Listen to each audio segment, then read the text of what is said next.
Halo guys, sobat-sobatku yang berbahagia dimanapun kalian berada, gimana nih kabarnya? Semoga sehat selalu ya guys. Berjumpa lagi bersama kami channel Modest Movie, channel yang khusus membahas alur film. Sebuah film inspiratif yang mengupas tentang cara seseorang mengatasi masalah adalah film dengan judul Rabia dan Olivia. Dari film itu, kita bisa mengambil kisah bagaimana sebuah penyakit itu tidak melulu harus diobati dengan obat-obatan medis. Dan ternyata, sebuah kasih sayang yang tulus dari seseorang mampu memberikan sesuatu yang mustahil menjadi nyata. Lalu, bagaimana kisah selengkapnya? Tanpa berkata itu, ia lagi langsung saja kita ke pembahasannya. Dan tetap di DIY.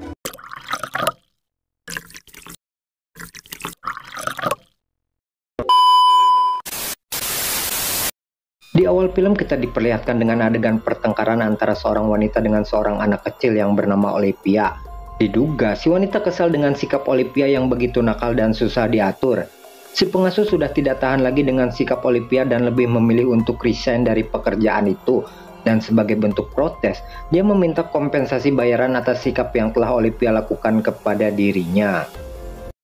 We'll sort out your dues. You have my word, okay? I said we will. I hope so. You better double it.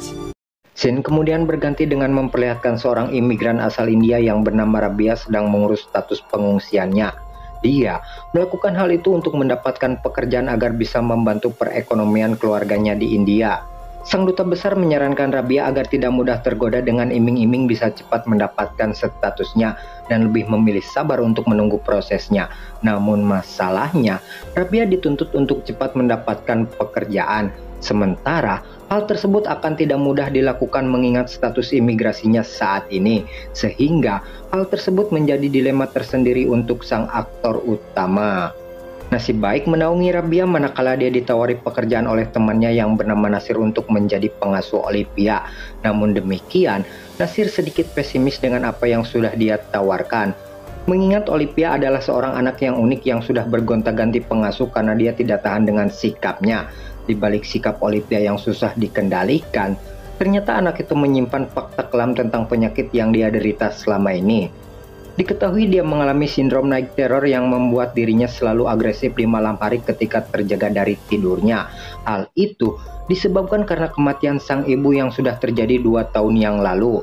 Olivia mengalami depresi pasca kejadian itu, dan tentu saja depresi dan peristiwa buruk itu yang memicu dirinya mengalami penyakit tersebut. Dan untuk menekan hal itu, Olivia membutuhkan asupan obat sebagai penenang dirinya ketika mengalami sindrom tersebut.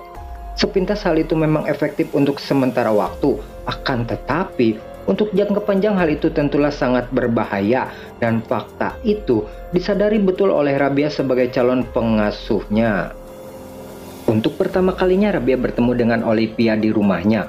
Namun, sang anak masih terlihat cuek karena dia masih menganggap bahwa semua pengasuh itu sama saja. Walaupun demikian, Rabia tetap berinteraksi dengan anak itu karena dia benar-benar butuh pekerjaan ini. Dan tantangan itu datang ketika malam hari tiba ketika Olivia kembali mengalami sindrom night terror yang membuat dirinya agresif dan meronta-ronta. Akan tetapi, dengan niat yang tulus hal itu bukanlah masalah bagi Rabia karena dia bisa mengatasi hal tersebut.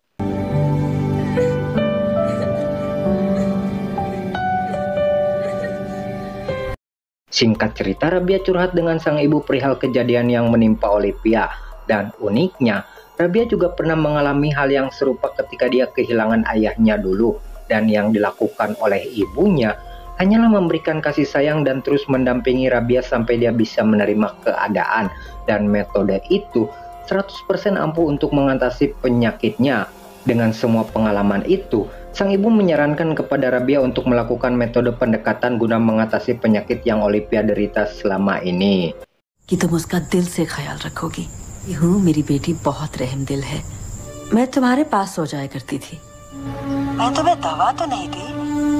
सब्र और शुक्र, धीरे धीरे ये प्रॉब्लम भी खत्म हो गई। Mendengar hal itu, Rabia pun mulai mencoba mengaplikasikan apa yang ibunya sarankan. Dia terus mendekati dan berusaha berinteraksi dengan Olivia. Awalnya hal itu kurang mendapatkan respon yang baik dari Olivia dan terkesan cuek dengan semua yang sudah Rabia lakukan. Hingga akhirnya Rabia bercerita bahwa dia mempunyai nasib yang hampir sama ketika Rabia masih kecil. Dan hebatnya, Olivia mulai sedikit tergugah dan mulai simpati atas apa yang sudah Rabia alami. Setelah itu, mereka pun mulai bisa akrab satu sama lainnya karena kesamaan nasib yang sudah mereka alami.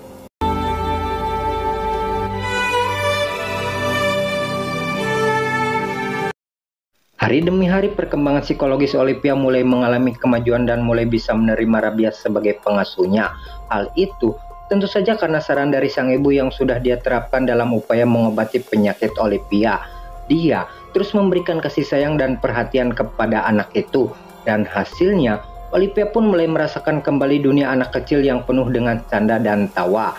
Namun demikian, sang ayah yang merupakan seorang realistis dan lebih percaya atas sesuatu hal yang logis, terus saja memberitahu Rabia agar jangan lupa memberikan obat untuk Olivia, yang tanpa dia tahu bahwa yang dibutuhkan Olivia saat ini bukanlah obat-obatan melainkan kasih sayang dari orang-orang terdekatnya. I know you don't like him, but have you been taking all your medicine at night? Medicine at nighttime before bed? Suatu hari Rabia mencoba berbicara dengan sang ayah agar obat-obatan yang diberikan untuk Olivia mulai dikurangi. Selain hal itu menimbulkan ketergantungan, hal tersebut juga tidak baik untuk jangka panjang bagi tubuh Olivia. Dan sekali lagi, karena pola pikir dan dogma yang kuat, sang ayah pun melarang hal itu. Karena menurutnya, obat-obatan itu adalah solusi yang terbaik untuk Olivia. Tanpa dia tahu bahwa metode yang Rabia berikan adalah solusi yang paling efektif. Untuk membuktikan ucapannya, sang ayah mengantar Rabia bertemu dengan dokter agar dia lebih tahu dan lebih jelas mendengarkan alasannya. Di sana, si dokter jelas melarang hal itu. Dia mencontohkan bahwa selain obat itu untuk membuat Olivia bisa tertidur, bahwa obat itu akan menekan sifat agresif Olivia ketika ada seseorang yang mencoba memprovokasinya. Kemudian, Rabia menyangkal hal itu dan menyarankan agar orang-orang terdekat Olivia menemani sang anak agar provokasi yang dia terima bisa diredam. Namun masalahnya, semua orang-orang terdekat tidak bisa melakukan hal itu selain dari Rabia. Yang dari percakapan itu, saya menangkap bahwa sang dokter dan ayahnya sama sekali tidak lebih dari sekedar mengedepankan sikap tidak mau ambil pusing atas penyakit Olivia. Dan sikap tersebut tentu saja jauh lebih berbahaya daripada upaya Rabia yang mencoba menghentikan obat-obatan untuk Olivia. Let me show you something. Do you understand that you must take your pills? I understand you're putting up a fuss about your pill. Yes. You provoked her. That's precisely my point. It's not always going to be nice to her. The world is not like her mother. Singkat cerita, sang ayah akan pergi keluar kota untuk masalah pekerjaan. Namun sebelum itu dia menegaskan dan menekankan kepada Rabia bahwa jangan pernah lupa untuk memberikan obat kepada Olivia. Namun demikian, pada akhirnya Rabia mengambil resiko dengan tidak memberikan obat itu kepada sang anak. Karena menurutnya, hal itu sama sekali tidak dibutuhkan Olivia. Toh dia masih menunjukkan perkembangan yang positif tanpa obat-obatan tersebut. Rupanya perkembangan Olivia memang benar-benar sudah menunjukkan hasil yang lebih memuaskan. Dia tidak lagi bertindak agresif dan terkesan tenang menghadapi situasi. Bahkan saat ini dia meminta untuk pergi ke makam sang ibu yang sebelumnya dia tidak pernah mau karena belum bisa menerima kematiannya. Lebih dari itu, Olivia sudah mulai bersekolah dan sudah mempunyai seorang teman. Dan hal inilah yang memang seharusnya Olivia butuhkan selama ini. Selama 2 minggu Rabia tidak pernah memberikan obat untuk Olivia. Dan menurutnya ini adalah sebuah perkembangan yang sangat menakjubkan.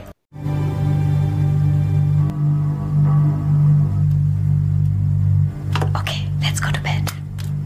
Kasih sayang dan perhatian yang diberikan Rabia untuk Olivia rupanya tidak selalu baik di mata orang lain. Meskipun fakta itu selaras dengan apa yang Rabia lakukan. Sang ayah yang mengetahui bahwa Rabia tidak memberikan obat untuk Olivia jelas marah besar atas apa yang telah dia lakukan. Menurutnya, hal itu adalah tindakan bodoh yang telah Rabia lakukan. Karena sekali lagi, doktrin yang kuat dan kepercayaan yang berlebihan membuat sang ayah tidak mau menerima kenyataan yang jelas-jelas bahwa apa yang dilakukan oleh Rabia sudah membuat Olivia jauh lebih baik dan cenderung telah sembuh dari penyakitnya. How long has she been off her medication? About 25 days. Why would you do that? You specific instructions. Turn and ask her if that was all right or... Bahkan sang dokter yang seharusnya tahu dan lebih peka dengan keadaan pasiennya kembali menyalahkan sikap yang sudah Rabia lakukan. Mungkin secara medis pendapat yang diberikan oleh sang dokter itu benar, akan tetapi dari segi kemanusiaan dan keadaan Olivia, jelas apa yang dilakukan oleh Rabia jauh dan jauh lebih baik daripada pendapat sang dokter. Hingga di sana terjadi perdebatan yang cukup sengit antara Rabia dan si dokter karena dia sudah menghina Rabia dan negaranya. Dare you stop her treatment? Distance were harmful for her in the long run. Are you insane? And how would you know that? Backwards countries are going to be the ruin of this country. We have certain standards of practice for medicine here. You're crossing your limits now. Atas sikapnya itu, sang ayah melibatkan pihak kepolisian dan melaporkan Rabia atas dugaan kelalaian dalam mengurus anak. Dan hal itu benar-benar membuat Rabia terpojok dan terancam tidak bisa mendapatkan status pengungsiannya karena bermasalah dengan pihak kepolisian.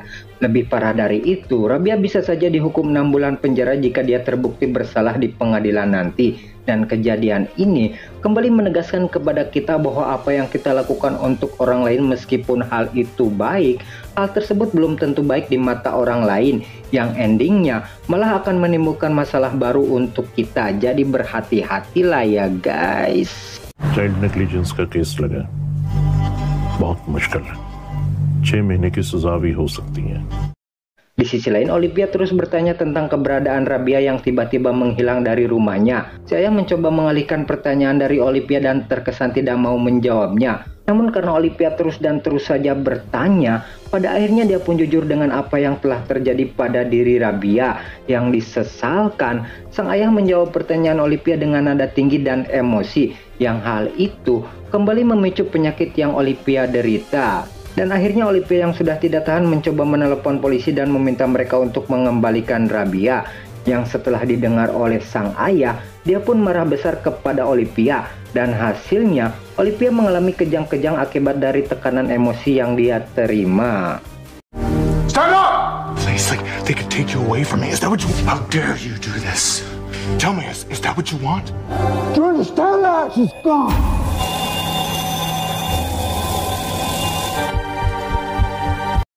Dengan semua yang telah terjadi pada diri Olivia, Mark belum juga sadar bahwa apa yang dibutuhkan Olivia sekarang adalah kasih sayang dari Rabia.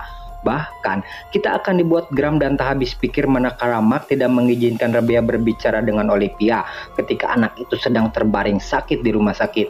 Yang jelas-jelas Rabia melakukan hal itu adalah sebagai bentuk kasih sayangnya kepada Olivia.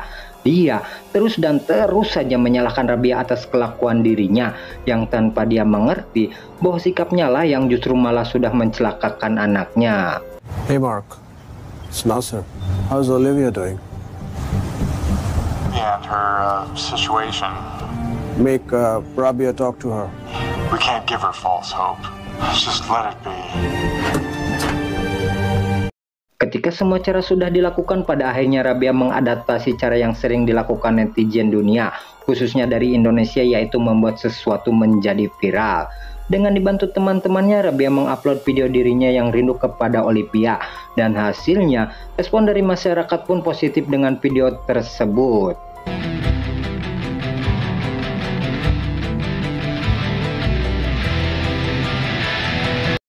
Respon dan simpati yang baik dari netizen tidak lantas membuat Mark sebagai ayah dari Olivia luluh melihat video itu. Lagi dan lagi, Mark menutup dirinya dengan egoisme atas semua fakta yang telah terjadi. Hingga pada akhirnya, Nasir yang merupakan teman keduanya menasehati Mark dengan nada yang cukup tinggi. Menurut Nasir, Mark tidak akan membantu apa-apa atas kesehatan Olivia dengan membiarkan dirinya melarang Rabia untuk bertemu dengan anaknya. Terlepas apa yang sudah Rabia lakukan, Nasir yakin bahwa itu hanyalah sebuah bentuk kasih sayang yang dirinya berikan kepada Olivia. Karena selama ini tidak ada satupun orang yang begitu peduli kepada Olivia kecuali Rabia. Termasuk hal itu datang dari ayahnya sendiri. Mark, what reputation are we really talking about? Reputation more important than Olivia's life. And what lies did Rabia really say? Those medications were not good for her. She firmly believed, and that's why she didn't give it to them. Rabia gave Olivia the love of a mother. How can you forget? Singkat cerita, film menceritakan persidangan Rabia atas tuduhan yang sudah dijatuhkan kepada dirinya. Semua orang bersaksi dengan memberikan keterangan mereka masing-masing, dan anehnya tidak ada satupun dari mereka yang memberatkan kelakuan Rabia. Bahkan seorang dokter dari rumah sakit mengatakan bahwa apa yang telah dilakukan oleh Rabia bukanlah sebuah kesalahan. Dari mata seorang dokter, hal itu mungkin adalah sebuah kekeliruan. Akan tetapi dari sisi manusia, khususnya seorang ibu, hal itu adalah tindakan yang paling benar. Tiba saatnya kesaksian Mark sebagai ayah dari Olivia yang akan menentukan nasib Rabia kali ini. Dan di luar dugaan, Mark justru memberikan kesaksian yang meringankan perbuatan Rabia. Dan akhirnya, dia pun mengakui bahwa sikapnya selama ini adalah sebuah keegoisan tanpa peduli dengan apa yang sudah terjadi pada Olivia. Dengan begitu, film pun resmi ditutup dengan bebasnya Rabia dan kembali bertemu dengan Olivia. The court has come to the conclusion, after hearing the witness statement, Rabia Saeed is not guilty of child negligence. Rabia Saeed, you're free to go.